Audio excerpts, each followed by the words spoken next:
So, organelles and protein synthesis is what we're looking at today. And the idea is to work on that concept that nothing exists in isolation, including the knowledge in your textbook and your lessons. So yes, you learn things in different sections, but that's just to sort of simplify the learning of the knowledge. Everything actually works together in one big mess. So the more links that we build between sections, the actually easier it is to remember things, because we've got some stuff in our minds and we add on to that rather than learning discrete blocks of knowledge.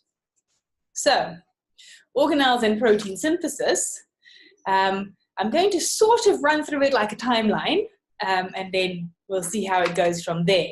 So what I did was I sat down with organelles, all the organelles that you study, and thought, okay, who's involved in this process of getting from amino acids to fully functioning proteins, and then how does it all fall in?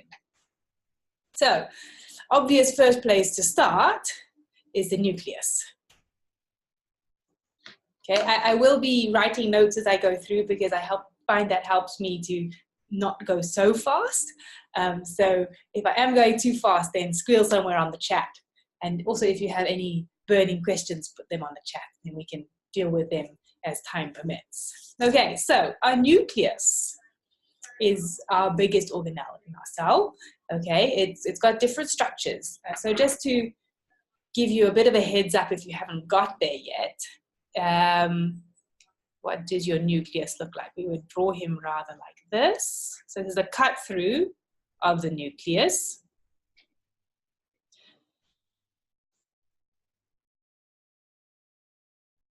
And then we would have this, and then we would have a bit where it looks like this.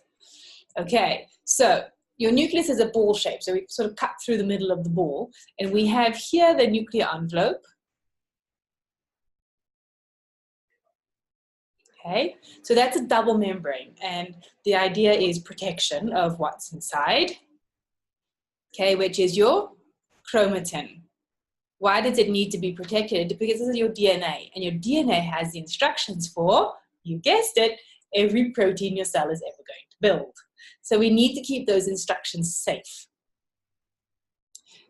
Here in the gap, this is called the nuclear pore, because we have to get copies of those instructions out from the nucleus into the cytoplasm. That's what we talked about last week with transcription and translation. So we make the copies inside the nucleus, and then the mRNA passes out through that nuclear pore. The other piece that's really important, particularly for today's lesson, is this one. This is our Nucleolus. Spelling is crucial. Spell it wrong, it's wrong. Okay? Your Nucleolus is an area of chromatin, but is really involved in building ribosomes. So ribosomes are the site of translation. So if we don't have a nucleolus, then we're a bit stuffed because we don't have ribosomes, we don't have translation. So each of these pieces of the nucleus actually has a really important role to play when we think about proteins, not just thinking about the nucleus in isolation. So our nuclear envelope is offering protection.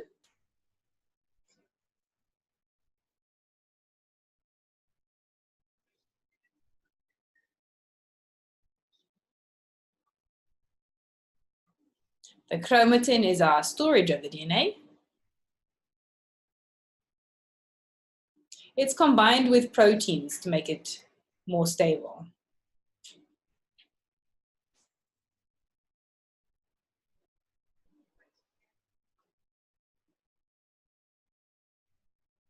Our nuclear pore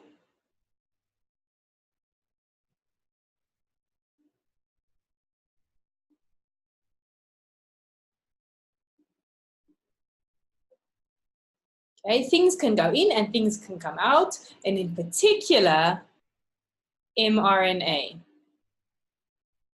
can leave the nucleus. Okay, and then our nucleolus is building ribosomes.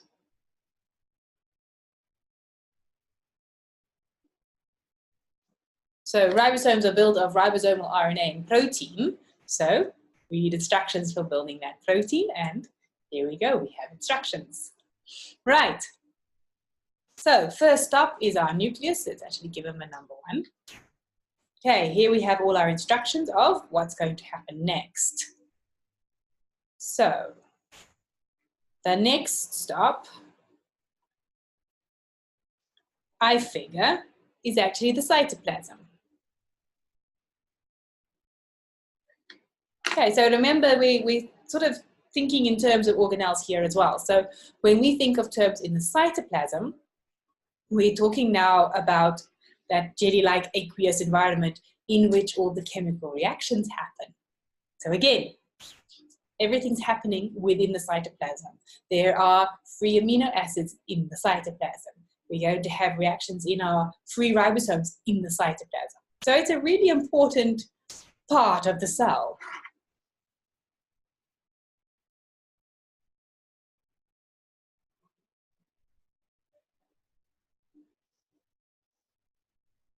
So we've got free amino acids.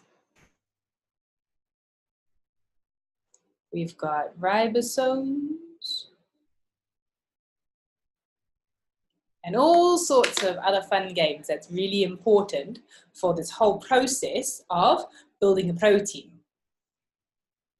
So the other thing that's in that cytoplasm that's also pretty crucial is our mitochondria.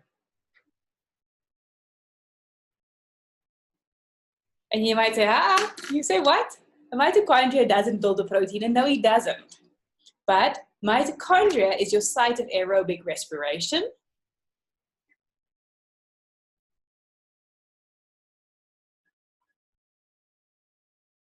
And here we have the involvement and production of ATP, and ATP is then used to drive some of these other reactions that we're talking about. For example, when the tRNA is picking up the amino acid, we have an involvement of ATP. So it's all building into one big story. So it's great revision for mitochondria. Okay, so we're in our cytoplasm, our mitochondria is happening, and what happens next? Number 4. The other guy that is in our cytoplasm is the ribosome. Lots of them. So ribosomes, we draw them like this. So we have a large subunit and a small subunit. Actually, if I'm being good, then I should just go back and draw a mitochondria as well. So mitochondria is a sausage-shaped organelle. It's a double membrane, and the inside membrane is folded. And yeah, you do need to be able to draw these because you can be asked this. Okay, so lots of vampire teeth for a mitochondria. Okay, and then we've got some ribosomes, 70S ribosomes, the little ones, and we've got a loop of circular DNA. Okay, so there's our mitochondria. So coming back to ribosomes, now that our notes were a little bit more thorough. Large subunit, small subunit, and we touched on this last week, how the large subunit is where you find the Peptidyl Transferase. Don't need to be able to pronounce it, as long as you can spell it. Helps not to chuck your pen on the floor. Okay, so Peptidyl Transferase is where the guy who's actually catalyzing that peptide bond formation. We talked about peptide bond formations 2 weeks ago. So you can see how this is all building into one big story. Okay, so big thing.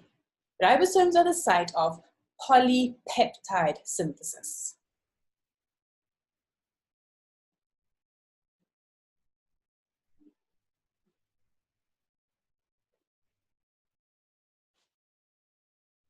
Okay, polypeptide, not proteins.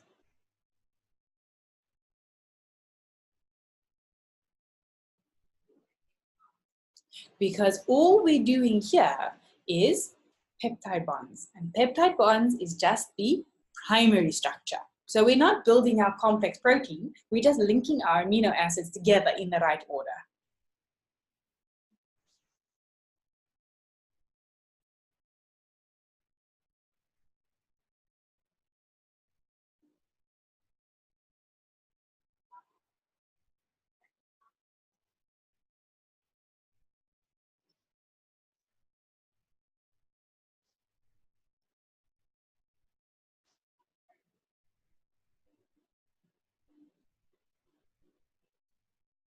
Okay, so we are linking our amino acids together with peptide bonds, forming a polypeptide. Many peptides, many amino acids, all stuck together.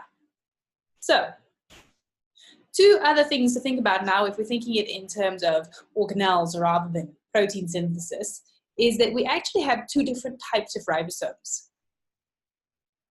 We have our free ribosomes, and we have our bound ribosomes.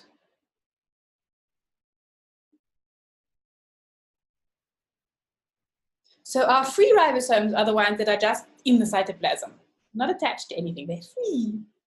Our bound ribosomes are stuck to the rough endoplasmic reticulum, and they have two slightly different jobs.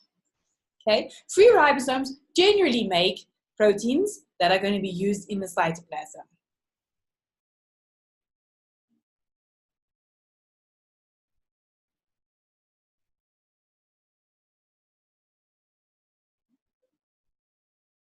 Whereas bound ribosomes, here we're getting started for proteins that are going to be exported or go into lysosomes or form part of membranes.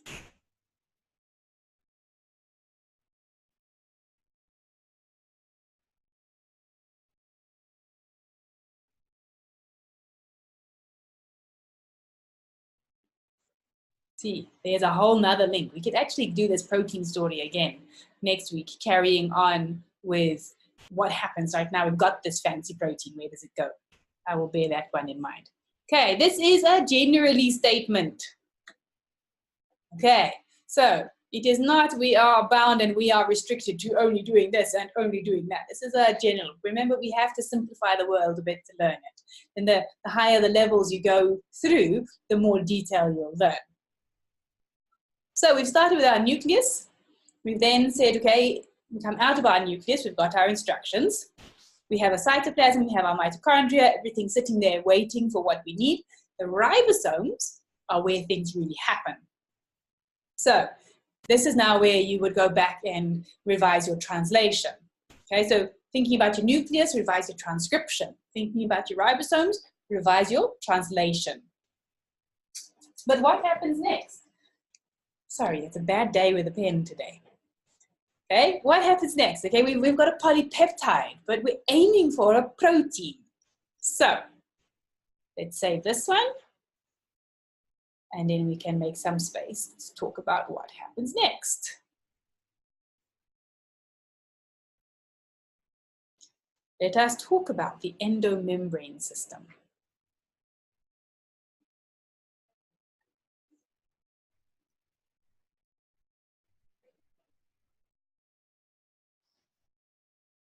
So, endomembrane, lots of membranes inside the cell.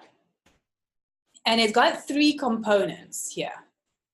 We've got our smooth endoplasmic reticulum, our rough endoplasmic reticulum, and our Golgi apparatus. And you, of course, need to be able to write all of these out and spell them correctly. So these two are involved in the proteins, so they're the ones we're going to focus on for today. Doesn't mean the smooth is any less important. It just means what we're doing today is pulling out information about proteins. So, rough endoplasmic reticulum. Split this one differently. To prove that I can spell it,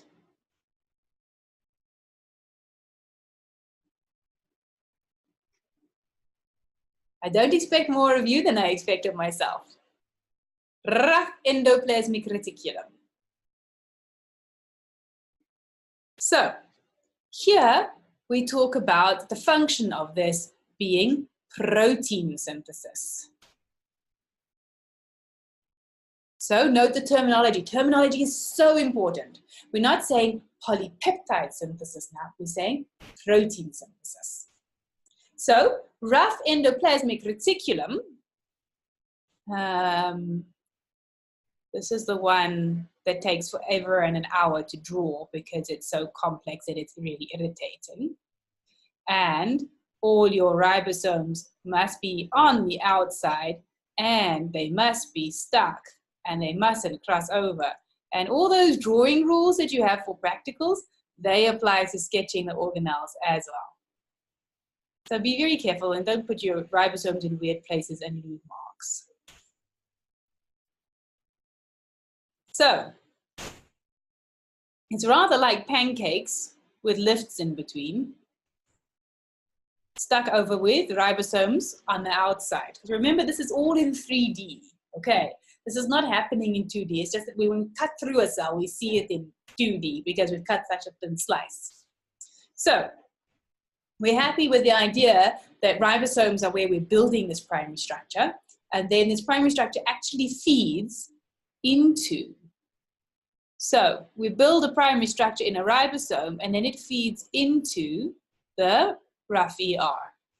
Okay, so here we're building protein structure. So we're looking at secondary all the way up even to quaternary structure. Depending on the protein.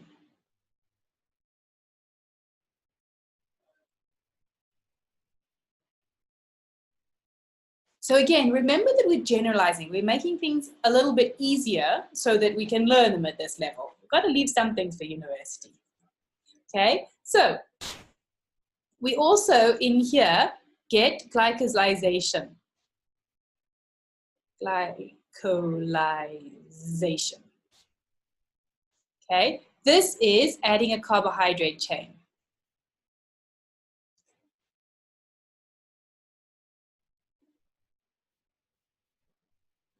But what happens in the rough ER is that every single carbohydrate chain added on is identical.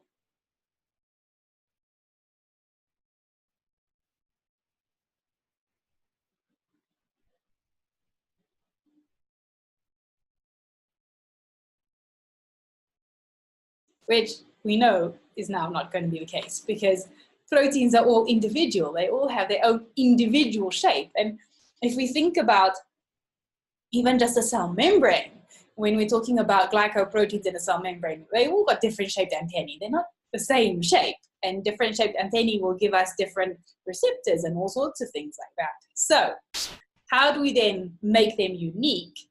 That is where our Golgi apparatus comes in.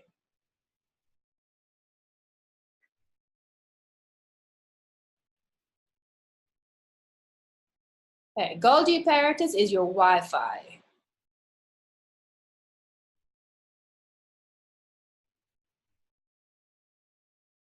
No ribosomes on the outside of this one because he is involved in protein modification.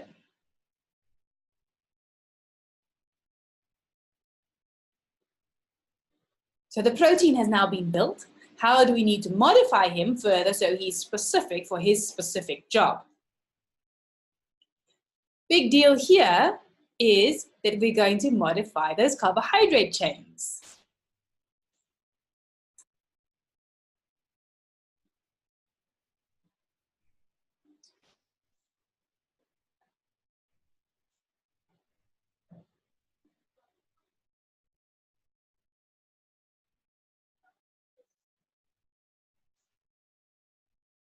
So we can remove bits, we can add bits depending on, again, what the ultimate destination of this protein is going to be.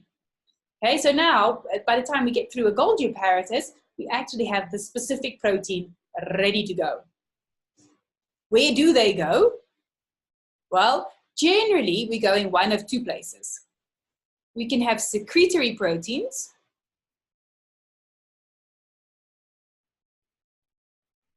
or we can have lysosomes. So, I just did these back to front. My story works better the other way around, so we'll start with lysosomes. Lysosomes, these guys are filled with hydrolytic enzymes.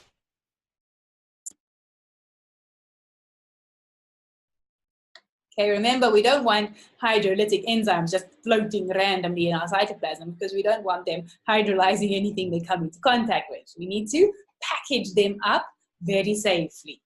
So the lysosome keeps those hydrolytic enzymes at the pH that they need, and it protects the rest of the cell contents. Then if we do have a process like phagocytosis and we have that bacteria coming in, your lysosome can fuse with your phagocytic vacuole, and now we can digest the bacteria. Now that's happy business. Okay, so lysosomes get the hydrolytic enzymes, they bud off from the Golgi apparatus, everybody's happy. Secretory proteins, these ones secrete, we need to get outside the cell. Because remember, here we're still talking about those proteins that are being formed from those bound ribosomes. So the idea is we're heading out of the cell rather than just staying within the cell. So these ones, we put into a vacuole and then send them to the membrane.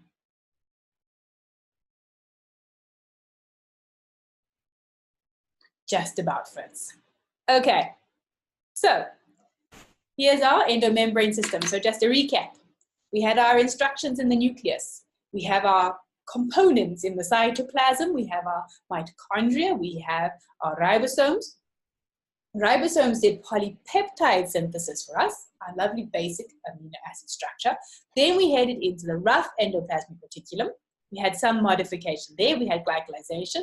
We headed from the rough endoplasmic reticulum to the Golgi in a vesicle. In the Golgi, we modified further. For example, we modified that carbohydrate chain. Okay, now from the Golgi, we're heading to secretory or lysosome.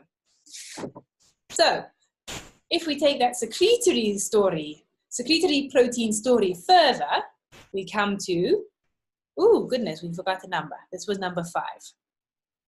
Number 6 in our story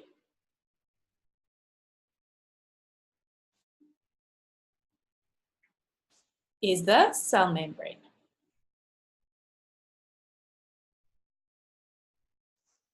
So, no, cell membranes are not involved with building proteins, but cell membranes are involved in secreting proteins. So, think about what we're doing here. We're doing control of entry and exit into the cell.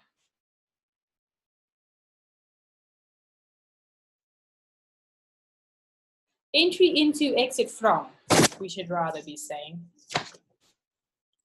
Let's just fix our English. Entry into and exit from the cell. Now there's a whole sort of several lessons on the cell membrane. So yeah, you need to know the level of detail in there.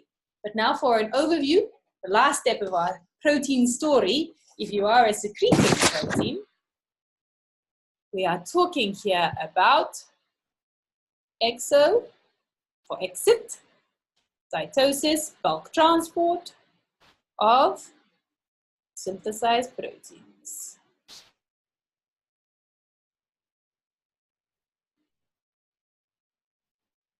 So here we draw our little vacuole that's coming from our Golgi apparatus, and he's going to the cell membrane. And he gets even closer to the cell membrane, and then they fuse together. And remember, our cell membrane is dynamic, it's fluid. Phospholipids can move, proteins can move, so we can get a reshuffling. Reshuffle, and we have our secretory protein is free. Free to travel to wherever he needs to be to do his job. He's now an extracellular protein outside the cell. Right, so that is the end of my story. Luckily, just within the time. I haven't seen any questions come through, so I'm hoping it all makes sense. If you do have questions after you've had a chance to think about it a bit, then let me know via the website chat. Other than that, If you want a copy of the notes, then please send me a message so that I can just reply to your message with the notes. And yeah, see you tomorrow for a Q&A, or see you next week for a live lesson, or chat to you on the in-between. Have a wonderful Tuesday, guys.